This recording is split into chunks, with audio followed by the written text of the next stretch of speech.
iHeartSEC. I'm your host, Joe Bombo. Make sure you follow us on all social media platforms at Bombo ENT Group. Man, we're getting ready for another college football weekend. And a lot of big games on the SEC slate. And you know that we're going to have something on the line out here. And one of the guys that I love to lean on, and I appreciate his expertise. These guys are always on fire each and every week. You can find them on the Sports Gambling Podcast Network. That's on YouTube, Spotify. And this is the host of the College Experience, Colby Dant. You can find him on X at the Colby Dant. You know they're important when they say the before that. But Colby, man, I appreciate you joining the show, man. And just introduce yourself to the people of the iHeart community, if you could. Sure. And look, someone else had my name, right? If memory serves me correct, because when Twitter first came out, I want to say, and it was actually kind of awesome in a way. There was someone else with exactly my name on Twitter, who was who was like a two guard on like a JUCO basketball team with Colby Dant, same name, and he averaged like 22 points a game. So I was like, look at this motherfucker. I'm like, oh, I'm sorry. Can I No, you're curse? good. No, Oh, you're I'm sorry. good, bro. Okay. Yes. Oh, yes. I'm like, wow. I'm like this.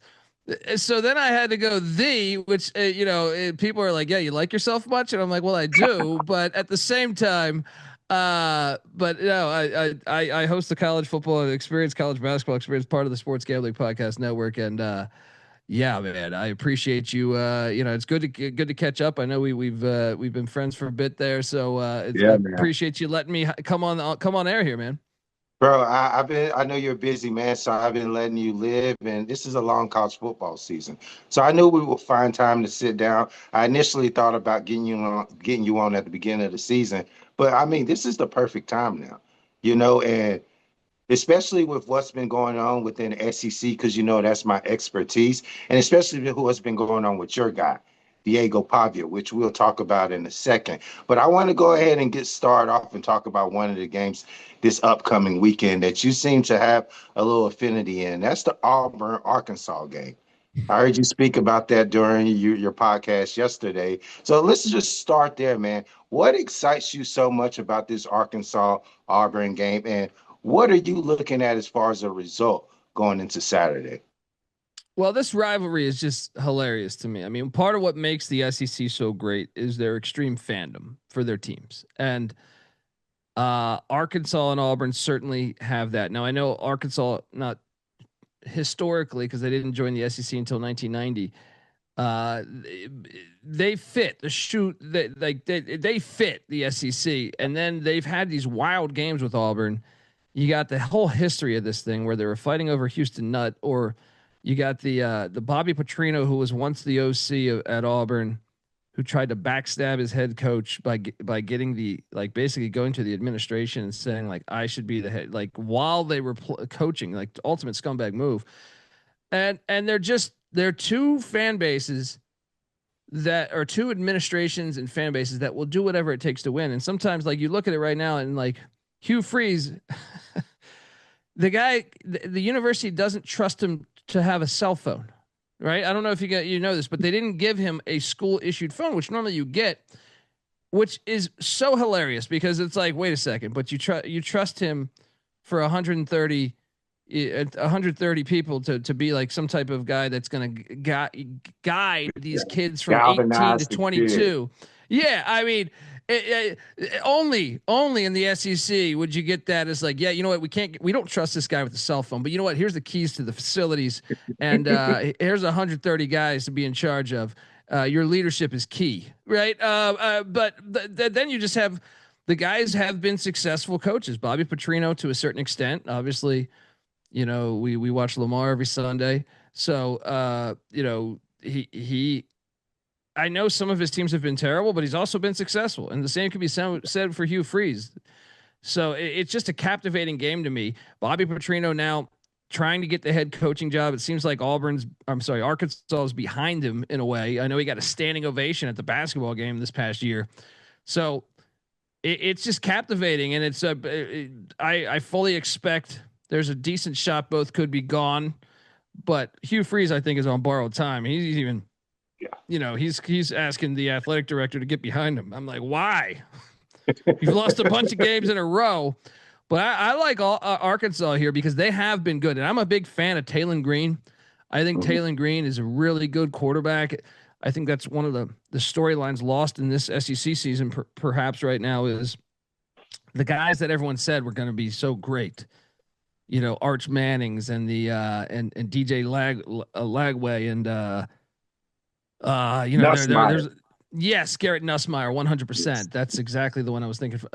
Trying to think of those. These guys have not delivered for whatever reasons. They have not delivered, and it's been Taylon Green, who I thought was criminally underrated, really his whole career, even from getting recruited out of high school.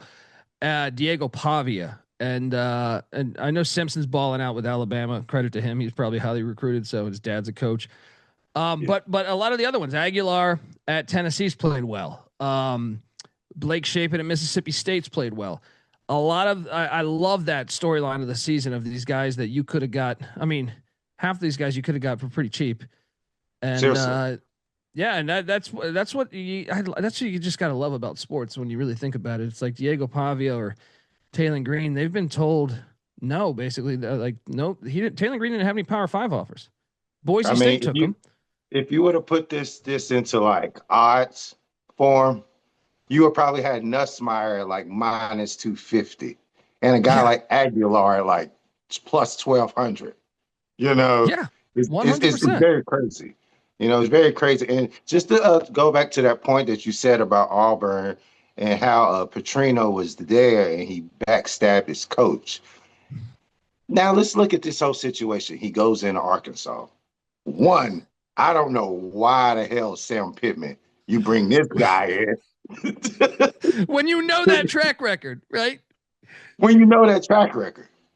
And Yeah, he's just sitting over there, just eating a banana, waiting for you to slip, you know? 100%, And 100%. And I like Sam Pittman, but man, when he got hired, when they hired Petrino, I said, man, what happened? Is this something that the administration forced him to do this? Because like he had been on the hot seat for a little bit, and it's like, yeah, you sure you want to do this with him? His track yeah. record, I would say he's not known for his being morally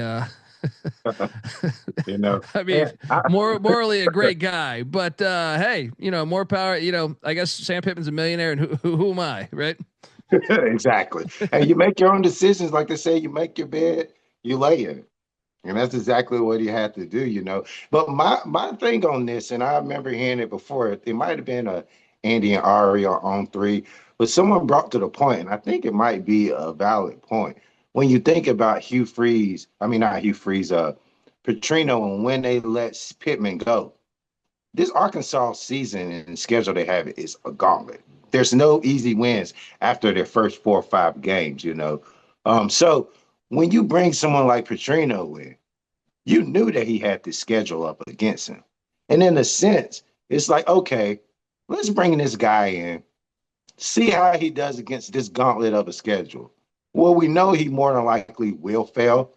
Then we have an excuse not to hire him and bring him back on. What do you think about that? Because that's definitely something that could have been considered. And right now, if they finish the season without getting any SEC wins because the schedule is not set up to get too many, they don't really have a valid reason to rehire him and bring him back in. That's fair, and I know like maybe that's the ploy is that the fan base might want him, and maybe the administration doesn't, and this is the way to throw him to the wolves. But at the same time, like he so Petrino's 0-2 as a head coach right now since he took over after the Notre Dame game, and his losses are 34-31 to Tennessee and 45-42 to Texas A&M.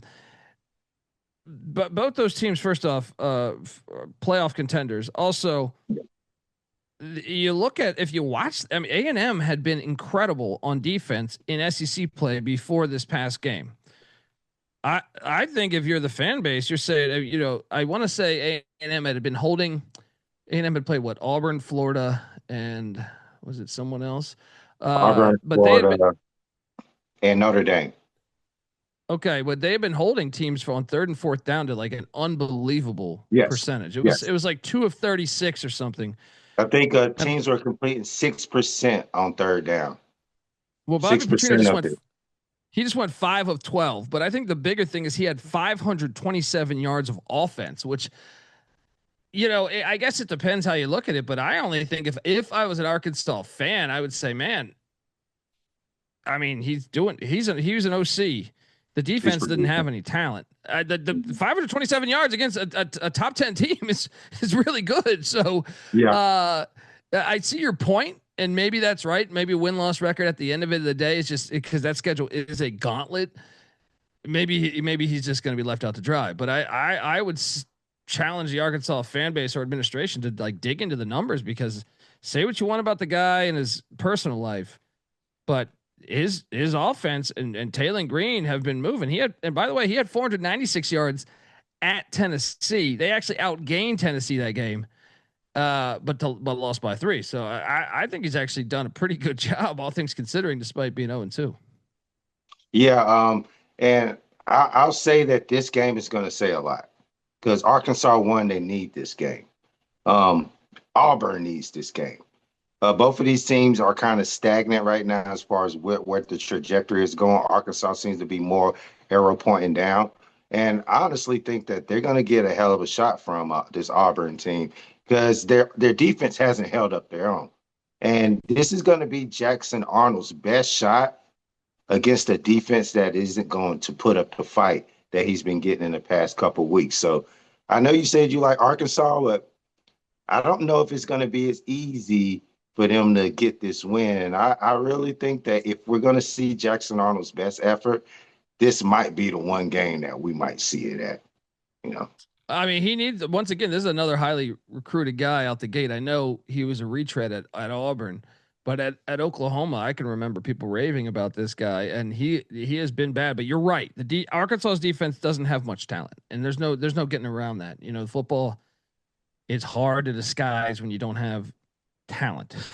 And their defense, Arkansas's defense, does not have a lot of talent now. But Jackson Arnold, to me, if you can't deliver against this defense, you probably shouldn't be the quarterback of an SEC team. You know what I mean? You should probably be at the Group of 5 level.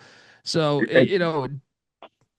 desperate spot for him. Yeah. Yeah. And you know what? And, You know what's funny?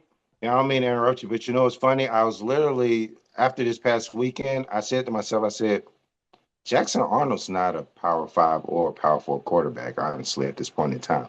I don't see it. I don't see he's it. really bad at throwing the football. Like, I mean, he's athletic. He's a little more athletic than I think people even realize. But for whatever reason, and maybe the right coach, maybe the right offensive coach. But Hugh Freeze is supposedly known for his offense. It hasn't really shown up this year. But I just think he's not playing at a level. I mean, you look at what are they? They're 121st in the nation in passing yards. Yeah. I mean, with those two guys on the outside.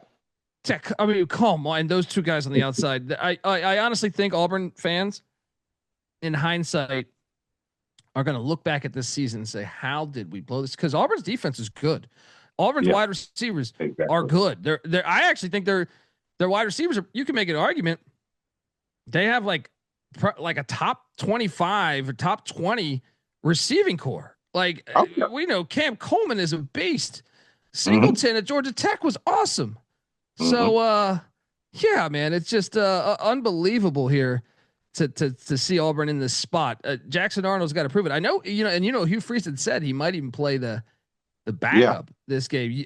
Why not? Why not? If you struggle, at this point, I mean, I think if Hugh Freeze loses this game, I think he's fired. So I think Petrino at least has got the rest of the season. Freeze is fired if you lose this game, I think. Mm-hmm. Yep. We're here with the host of College Experience, Colby Dant.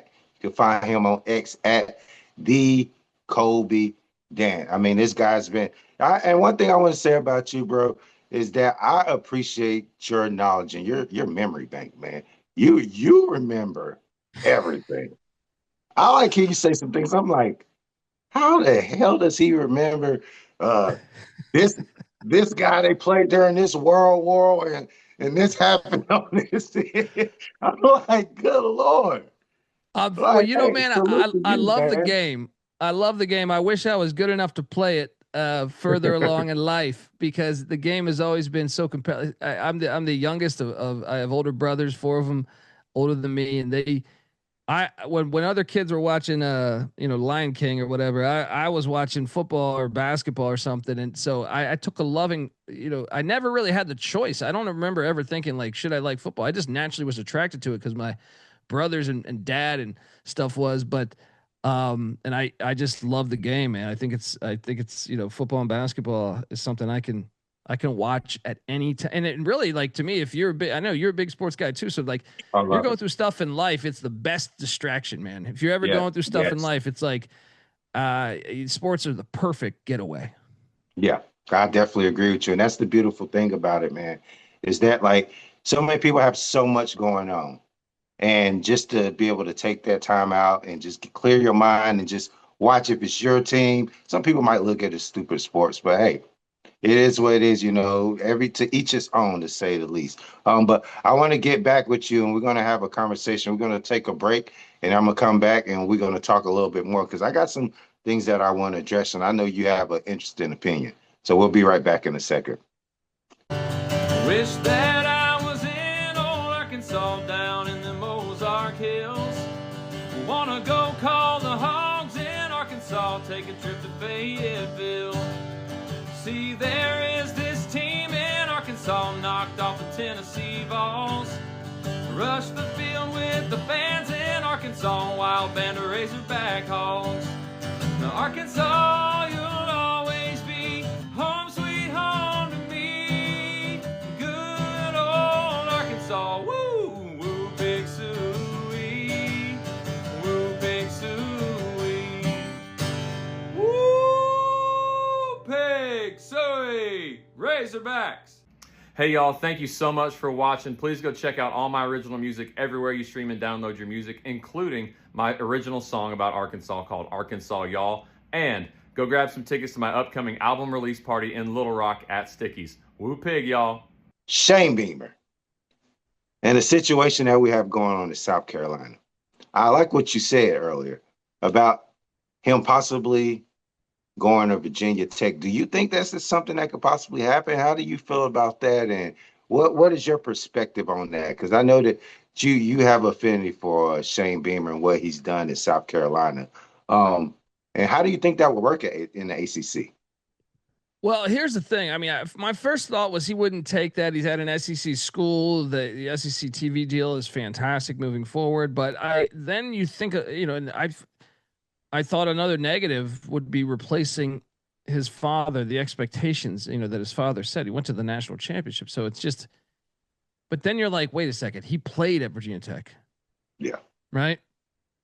The fan base is making the alumni base is really changing and throwing a lot of money into the program.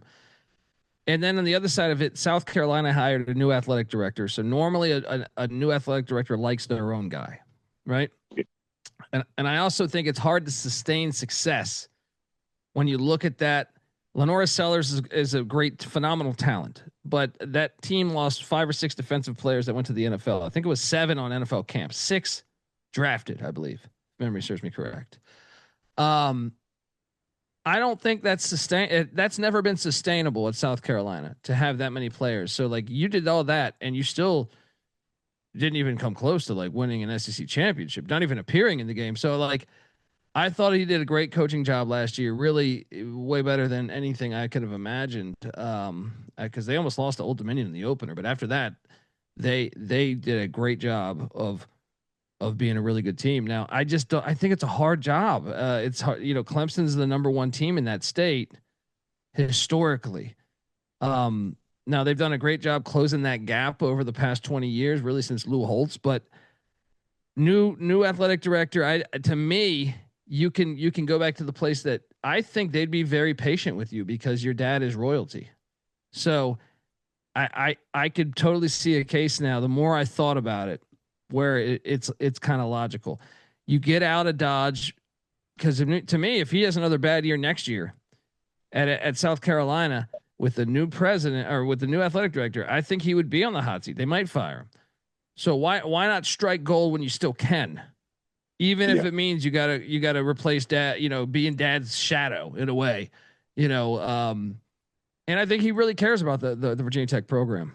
So because he played there and his dad was there, and I think that actually is probably what's going to happen. If I had to bet, I will say there's been a recent push for James Franklin. I think from the alumni base, which obviously if Virginia Tech could land James Franklin, despite his record in big games, it's such an upgrade to what they've had over the past like 5 years that it's logical.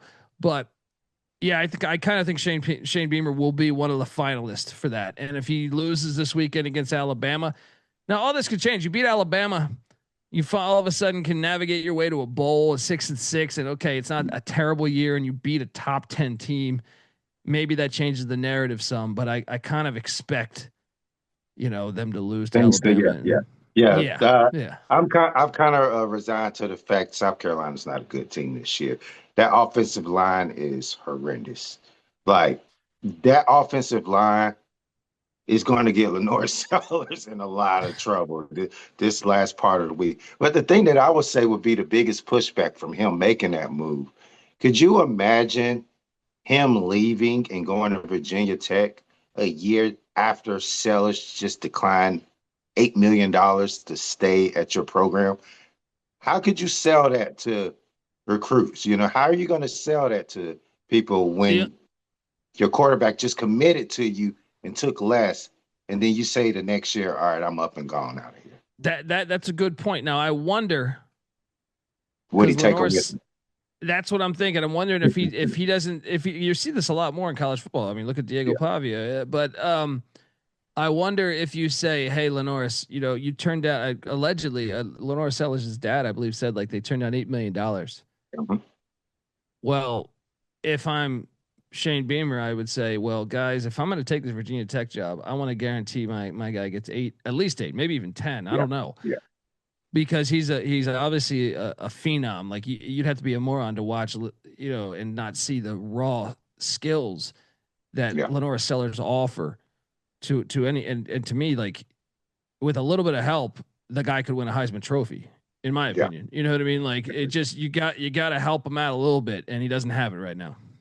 Yeah. And I want to stick on that. I don't want to put you on the spot. So if you might need some time to think about it, that's fine. We can come back to that. But I want to stick on that same point, because when we look at the SEC, there's a lot of jobs that's going to be open, from Florida to Kentucky maybe LSU. LSU, Auburn. And if Shane Beamer decides to leave South Carolina.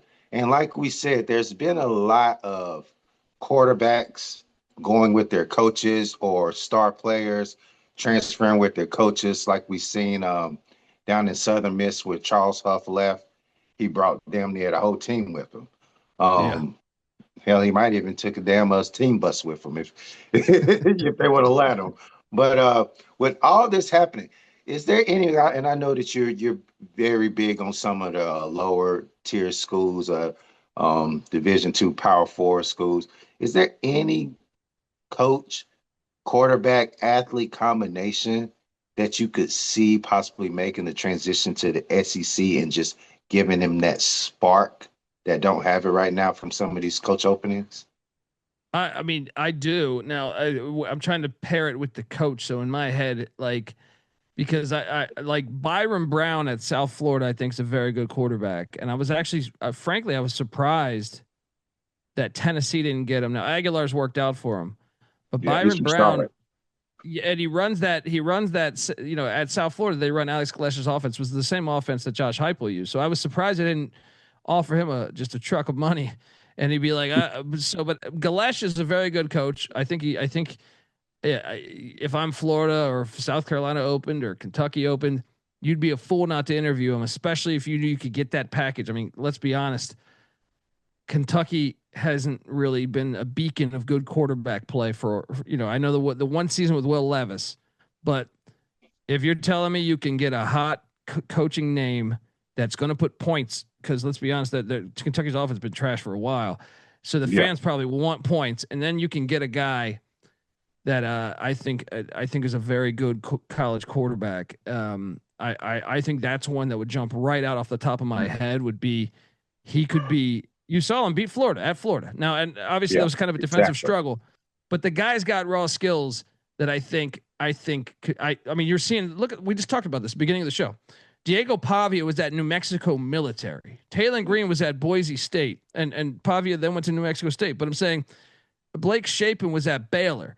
Aguilar was at Appalachian State. To me, one of the most like what's getting lost in this day and age is time as a starting quarterback. I would much rather if my son was playing football and I said, I said, you know, okay, Texas isn't offering the gig, but you could be the backup there. I would say, don't trip on a nickel to make a dollar, right? Go play at wherever. If they're going to, because you're still going to get money as a quarterback in the FBS, but go play at whatever and get those reps, get that tape, learn, get that experience, because that's really what's going to pay you when you can transfer. So Byron Brown, I know he makes some I think he makes decent money at South Florida, but he'll make like the SEC would give him millions. Like, to me, if they could negotiate this, and if you could stay in the same offense, that's half the battle. Sometimes joining the new offense, you see these transfers don't work out because it's tough. You only have limited hours. This isn't pros. You have limited hours to learn a new offense, and sometimes that can be something that hampers you. Yeah, he's like trying to fit a square peg in a round hole, and we see that in Auburn right now. And he left this Oklahoma team that we had this conversation. Was it Arnold or was it Oklahoma? Mateer comes in. He seems to keep that offense running. Arnold goes to Auburn, and we still seem to see those same struggles that he had in Oklahoma that we blamed on the offensive line, and we blamed on not having receivers. And I agree with you on that Alec Golesh comment, because to me personally, when they beat Florida, I said Florida should be looking across that sideline like, hey, how you doing? Why not? You know, why not? Everyone's talking about Lane Kiffin, and I get it. Lane Kiffin's going to be the splashy name, and he's going to give you the headlines, but sometimes the headlines aren't going to produce wins. So getting Golesh, you keep the recruiting base within Florida. You don't have to go too far out, and he can get half his team to transfer in too, like some of his best players. So now you're weakening the in-state school and strengthening your school, and then you got a Florida State school that probably is going to get rid of their coach. So you're basically hitting the ground running versus having a coach come in. You got a whole new recruiting pipeline you got to deal with. You got all that stuff you got to deal with. So it's going to be interesting to see what happened, but I do like Golesh going to Florida, but I guess we'll have to see what happens when a season ends, because I don't know if Lagway will stay, though.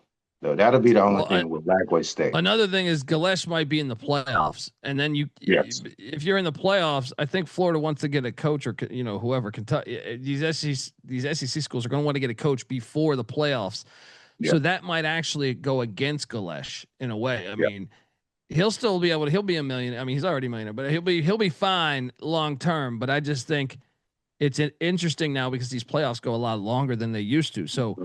So it kind of makes it kind of taboo. The same situation with Kiffin, to tell you the truth, if Kiffin makes the playoffs, Florida fans are rooting against, the Florida fans that want Kiffin are rooting against Ole Miss this Saturday and moving forward. It's so wild, man. It's so wild. Well, let's talk. Let's get to the meat. We didn't have the appetizer now. Let's get to the meat of it. I want to talk about October 19th, 2023. You know what date I'm talking about? 2023. Wait, so 2 years ago was this, I'm trying to think. So 2 years ago, not last year. You're saying 2 years ago. Are we going LSU A&M? Are we going Diego Pavia? What are we doing here? We're going when he beat Auburn then? We're going when you got pissed on. Oh yeah. Oh yeah. Oh yeah. That's my guy, man. He's a football player. And this is I think it's one of the best storylines. I've been screaming his name since he's been at New Mexico State, and Yes. Diego Pavia, and what they did, they exactly did what you said. I mean, they kept the same head coach, but they brought in the offensive coordinator and the head coach from New Mexico State and his tight end and a few other players, a few other positional coaches. But Diego Pavia is an absolute dog, and I think it's refreshing because I grew up in an era where you necessarily didn't have to. Tommy Frazier's like maybe the best college quarterback I ever seen in my life when he was at Nebraska in the '90s. And we knew he wasn't going to be an NFL quarterback, but he was super awesome at college, right? Because he was he was not the greatest thrower, but he was good enough. And then he was just a beast runner and just a tough dude. And I like that. I think that you should be you shouldn't just be planning, hey, will this guy be good in the NFL? You should just be planning to win as you. Create your own identity and win. And look, nowadays, thankfully, long overdue, Diego Pavia can still be a millionaire now because the players get paid. Before, I could actually understand the logic of saying, well, what's the point if I'm going to get beat up? If I'm going to get beat up, but Diego Pavia is set up now where he's going to be good coming out of college. I think he could play. Personally, I think he could play in the CFL or something, or maybe. I would never tell Diego Pavia no, because that guy's got a heart of a fucking lion, and to me, he's just everything that's right about college football. This is a guy that started at New Mexico Military. He was a 0-star. The University of New Mexico passed on him, and that's why he pissed on their 50-yard line. Right. And that did he really do that? Yes. There's a video of him. Like he's in Albuquerque because he's from Albuquerque. So he ended up going to their rival after New Mexico Military because he's from Albuquerque and they weren't even interested. So he pissed. There's a video of him pissing on their 50-yard line. At like they're clearly having cocktails or something, like the later in the night he's with like a girl or something. But hey, he's a former wrestling champ, man. I mean, this dude is a dog. You've seen him lay blocks like this guy. Yeah. He's not. Look, no NFL scout's going to tell you he's a first-round draft pick. Maybe a 7th rounder or something. I don't know. But who cares if you win games? No. He could be a legend for. He probably already is going to be a legend forever. He might even win the Heisman. He's in like the top 5 odds right now, and I think it's refreshing because he plays football the right way. He's a competitor to the utmost. It ain't the sexiest. It ain't Broadway Joe back there throwing the ball, but who cares? You're winning the football game, and it's a guy you have to get ready for and prepare for because he's going to give you his all every single play. It's awesome. Yeah, and I got to give you credit, man, because you were the person, the catalyst that I know of that introduced me to Pavia. You were speaking of him highly, even before the Alabama game. Well, to me, like football we make it more because of like the quarterback and Tom Brady and like, oh, it's the quarterback, it's the aura of the quarterback, which obviously those guys are great and stuff, but like it's still a simple game. You know what I mean? Like it sometimes we outthink ourselves. We got to be running air. No, if you got a guy that's willing, quarterback used to be back in the day, like the guy that's willing to lay his body on the line. And normally the team would have the utmost respect for that because he puts yourself in vulnerable positions, just stuff like that. Well, the quarterback's been so protected. I almost feel like we've created this new enigma of the quarterback where you must be throwing for 500 yards. You must be sitting back there. And it's like, no, Diego Pavia is a football player, man. And he's more than a quarterback. He's a football player. And I just think it's so great to see kind of a renaissance in that and see him beating LSU where, Nussmeier, and I'm not trying to shit on the kid. I'm not trying to shit on Nussmeier. I'm just trying to say like Pavia was a dude at a 0-star and here he is beating a 5-star and just, I think it's so great, man, for the sport. Yeah, and I agree with you, man. And one thing I noticed, and I've talked to guys like during the grassroots trail, and they've always said, like one of my best friends, Zach Hawkins, he coaches football around here.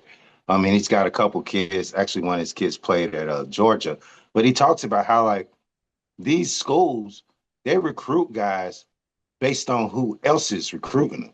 It's like when one guy sees that this guy that's 6 or 7 got the hot chick, then he's like, oh, well, I could get her too. It's one of those things where it's just monkey see, monkey do. It's like people don't really do their homework and don't really sit down and scout talent. That's why you have guys like I call him Chuck Manning because it's Archibald Charles Manning. So I call him Chuck Manning. you know, So they miss on the quarterback so often, man. You're right, and I mean we saw Cam Ward go first last season in the NFL draft. This is a guy that was once again a 0-star recruit. So I mean. Mm-hmm. If you like, I understand recruiting rankings matter to a certain extent. Like you want to be recruiting good football players, but at the same time, like you can find great players out there that are been completely disrespected or ignored. Mateer was another one that wasn't a big recruit. I mean, how about Trinidad Chambliss at Ole Miss right now? This is a guy who's a D2 football player. So I mean, even outside of quarterbacks, I mean, look at Fluff Bothwell. Yeah, that's my guy, man. I love Fluff Bothwell. Yeah. Ahmad Hardy, he came from Louisiana Monroe. So it's a lot of missing out here because these standards that they have set. So I tell any kid, man, like if you have a goal, if you want to accomplish something, put your mind to it and go out there and do it. Don't let I walked on and played at Western Carolina. I went in a football office and got a position. Go Cats. Yeah, there we go. So there's so many different ways to attack this thing that you should never put yourself in a box or think that your talent is validated by stars or by what offers you have. That's where a lot of kids get it very misconstrued, to say the least. But I want to continue to talk, man, because you told a story about the Pavia family DMing you. And that was such a funny story that you have to share that with the fan base, man, because that's sort of like your introduction to him. Yeah, well, I had seen one when he was at New Mexico military. They played like a 10 a.m. game. I don't know if it was because of COVID or what. I don't know. They played like a Friday morning game when I was in Los Angeles, so I randomly watched him. He wasn't as polished as he is now, but I still liked his fight. And then I didn't even make the connection all the way until like he transfers to New Mexico State. Jerry Kill comes in there and gets him. And Jerry Kill is a great football coach. He knows what he's doing. So like it's the week 0 they're playing his first year at New Mexico State, and he was still a little unpolished, but like he was struggling. And I remember it didn't dawn on me till like late in that game that I was like, that's the same kid from New Mexico military. But while this was going on, he struggled that game. And our intern has access to our Twitter handle, and our intern just completely shit on the guy, like completely came out. He was like, this guy's a terrible, because they asked him, they played a video because it's week 0. There's only like 5 games. They played a video of like, who does he compare himself to? And it's Pavia saying like, I forget, I don't remember, maybe Johnny Manziel or maybe Doug Flutie or somebody, maybe someone that was an undersized quarterback that was good in the NFL. I forget who he said, but our intern like basically mocked that and said like, yeah.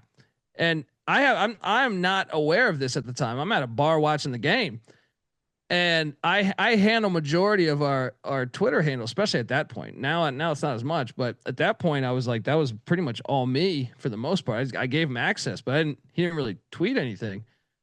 So all of a sudden I'm at the bar. I'm like getting DMs. Like this is after the game. I think the next game is on, but I'm getting DMs from Diego Pavia's family, just like calling me a pile of shit, calling me like, and I'm like, who is this? I'm confused because I didn't even see the tweet. You got to remember, I didn't see the intern tweet it at the time. At the time, my phone's blowing up and they're calling me all types of names. And I'm like, what the fuck is going on here? Who did I piss off? But I'm answering back like an asshole. I'm like, yeah, I don't know who you are, but go fuck you. Right. And like, and then I put 2 and 2 together. Cause like, well, they kind of explained that we were talking trash about Pavia and he's family.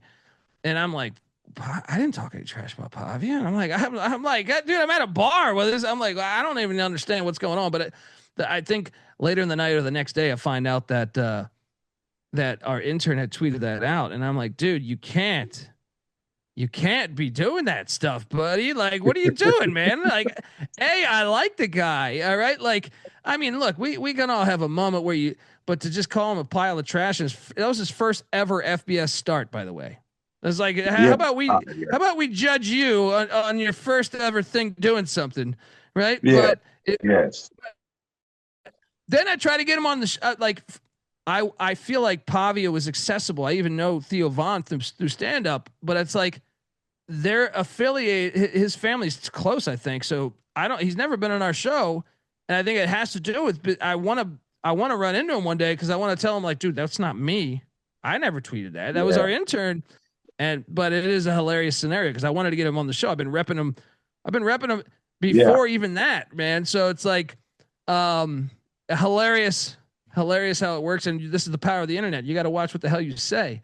They're calling him out, man. He's like, part of me wants to have, like, if I know someone that knows Diego, and like I said, I know Theo, and I'm sure I could maybe work that out. But like, I would love to have Pavia knock on Noah's door. You need like, to, bro. Dude, what'd you say about me? I'm former wrestling champ in New Mexico, right? State champ. What'd you say? What'd you say about me, bitch? You know what I mean? Like, I've always dreamed of doing a TV show like that, man. I remember I was at an NBA game back in the 90s. It was the Washington Bullets against the Orlando Magic. Oh, you give me your age now, huh? Yeah, and Shaq was on the Magic, man, and I was sitting next to, and I wasn't even rooting for the Magic because they were good at the time. I wanted the Bullets to win, but they were coming at Shaq so hard. A couple people next to me, just fat, out of shape, calling him his mom, his dad, all this, calling him just the worst names. And I thought in my head, I was like, they got to do a TV show where Shaq knocks on these. We find their address. And Shaq knocks on their door the next morning and said, what'd you say about my mom? Because all of us, I guarantee, wouldn't that be a great reality show? Let's get wouldn't it that going, be a great man. reality show? I mean, come on, dude. What'd you say? I'm sorry, sir. Would you like to come in for breakfast? I apologize. You know what? You can have my car. You know what I mean? Like, that, just don't touch me. Just don't touch me. Oh, man, dude. But that's a lesson on the internet, man. Sometimes you think it's invisible, and all of a sudden, I'm sure that his brother probably showed, or his family showed him that. I have no idea, but I just know that's the power of the internet. Like, what? Yeah, we joke around a lot on my show and we'll talk trash at times about stuff, but at the same time, I never try to make it super personal, with an athlete, because I don't believe in it, man. I just think you're trying your best at what you do. It goes back to what we were saying, man, that this is a sport, man, and it's more of a release. Like, some people take it so serious and personal, which I think can deteriorate the love for it at some point. I definitely agree. That'll be a fun show. We could call it "Keep That Same Energy." Tell me that show would not be a smash hit, man. It would. It reminds me of Punk. It's like Punk it's a better version of Punk, because Punk is like some Hollywood dude. This is like, you could do so much with it. Imagine telling Ben Wallace something crazy, and then Ben Wallace shows up at your house. You're just like, oh my God. Just the reaction would be hilarious. Yeah. Charles Oates. I mean, and those NBA guys, football too. Like there's so many players. You'd say, what'd you call me? Just because you bought a $20 ticket or a $50 ticket, you thought you had the right to call me this? Well, guess what? I'm at your house. Say it again. Say it again to my face. I dare you. Right? And I'm not on the clock right now, right? We're gonna do that show. I want to do that show. Let's go. We're gonna make that happen for real. Let's go. This is the host of College Experience, Colby Dant, man. I appreciate you coming on. Before we go, I just want to address one more thing, man. Because we know this is Diego's last year, man. And what he's done for this Vanderbilt program is very transcending. A lot of guys you could not see make an impact, especially on the program like Vandy, that he has, especially in this time of era with NIL. A lot of people don't want to go to Vandy. I love Nashville, but that's just me. Where do you see this Vanderbilt program going post Pavia? Because we have to start considering that. And where is it's going to be? Is this their peak? Where are they going to end up? What do you think? I mean, it's hard to replace someone like Diego Pavia because, like I said, the guy is a competitor. Whether he was a wrestler, like it's hard to find that. But I will say, Jerry Kill, Tim Beck, Clark Lee, that staff they've put together. I like the way they evaluate talent. I like how they're football based. They're not the sexiest team, but they're going to play hardcore football. Now, it'll be interesting to see because I think that like if you had to tell me right now, I think Vanderbilt's going to be in the playoffs. I think they're playing at a level where they are a playoff team to me. So what can they build with that momentum? Nashville's a thriving city. Businesses are, I think it's one of the fastest growing cities in the country.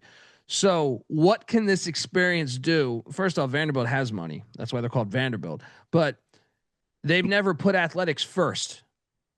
Academics, we know them for academics, especially in the SEC. They're by far the best academic school. So what can they do with this season? Can they get financial commitment in the future? Which I think is very possible with the city thriving and stuff like that and fan interest all of a sudden. It's fun to watch Vanderbilt. So now, do I think there'll be a blue blood? I don't know. I can't. Jerry Kill's in his 60s, so I wonder how long will they have Jerry Kill on that staff. He also has some health issues with his. He's had some health scares throughout his coaching career. So, but I will say I do think it's a new day and age of college football. So why not? Why not? Like, I could see them being at least like a top 25 team every year if they can take advantage of that or fluctuating right around the top 25. And then who knows with the 12 team playoff, some of those years you can get in and you keep building on that. And that's how all these other schools became blue bloods. So I think it's possible, but obviously the SEC has a lot of big time programs now. I mean, a lot of Oklahoma money and Texas. That's what I'm saying with Oklahoma and Texas coming in there. They have their challenges, but if you can find someone like Diego Pavia, maybe he has a younger brother, I have no idea, but he's a winner. If you get players that are you don't need to get the 5-star, but if you get someone that's a winner that will do what it takes to win games and then the sky's the limit, man. So I don't necessarily see them as a top 5 team moving forward, and it's going to be hard to replace them. But for this season, I think they got a shot. I mean, you get in the playoffs, who the hell knows what happens? You know what I mean? Like maybe you saw last year, Carson Beck is that injured. Gunnar Stockton's in. All of a sudden, Notre Dame is able to take down Georgia, and you never know at that point. So you get in the playoffs, you then have a shot to win the national championship or play in the national championship, and that can change your program. Yeah, I agree. And you do have a ticket on him to win the Heisman, right? Of course I do. Of course. And I had Travis Hunter last year. Season? And I had Travis Hunter before the season last year, right? So now we'll see if they give it to Pavia because I think some of the voters probably they don't think it's a sexy brand of football. Yeah. Which might hurt him, might hurt his chances. But I mean, I think there's no better storyline in college football. So if you're a writer out there, if you're trying to captivate the sport, Diego Pavia is that guy. If you look at, it's a true Rudy story to a certain extent. Well, I'll double back on that next time I sit down in front of my keyboard, start to do some typing. And if we're talking about winners, man, before we go, within the SEC, where's one of your one winners that you see this coming up weekend? Anything over, under, where do you see?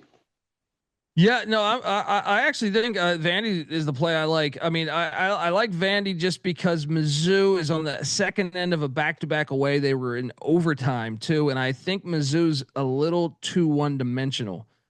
They have Bo Pribula, the former Penn State quarterback. He's played pretty good, Pribula, whatever. But I think that's probably that or Oklahoma against Ole Miss. I just think both spots are nice for Vanderbilt and Oklahoma. Both teams, Ole Miss is on the second end of a back-to-back away. It's just asking a lot, especially from Trinidad Chambliss, who I like a lot. But I'm saying like this is his first ever road starts and to be going at Georgia followed by at Oklahoma. Yeah, that's a Look, I tough hope one. I'm wrong. I hope he throws for 500 yards and he has the greatest night of his life. But I I'm reluctant to believe that he can do that. So I like Oklahoma and I like Vanderbilt laying that number. Hey, welcome to the SEC, and I'm gonna stick right there with you. I do like the Vanderbilt Missouri game going over. I think there'll be a lot of points in that game.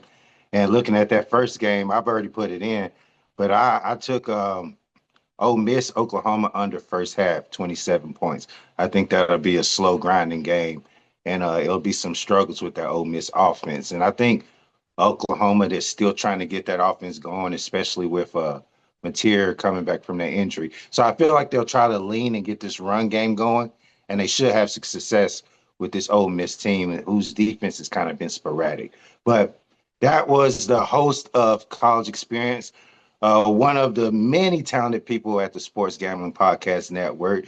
You can find him. They do weekday shows. They do weekday shows for the weekend games, and they have every single preview of every basketball conference coming up here in the next couple weeks. They got you covered, even college hockey.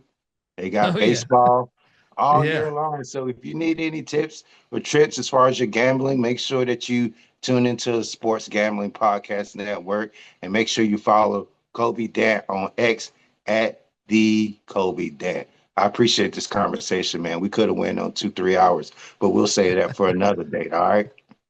Sounds great, man. I appreciate you letting me come on here and hop on these Man. airwaves and No, man. tell the world about Diego Pavia. All right. Amen. Amen. Hey, bro, you were the guy. I was like I said, you introduced me to him, and I cashed on that Alabama, that Vanderbilt money line against Yeah, Alabama heck because of yeah. you too. So salute to Heck. you for that, Oh, man. thank you, Salute to man. you. Thank you, man. Well, we love football, man. And sometimes you watch football, you're like, I think this guy could be a player.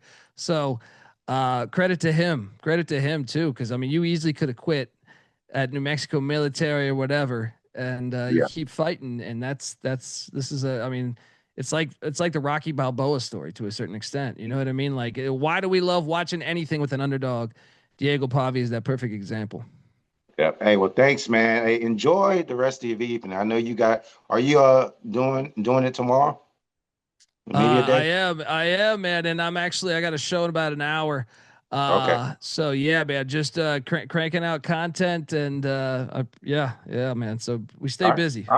I'll tune in if you're gonna be on YouTube. I'll definitely tune in, bro. Sounds good, man. You take care. All right.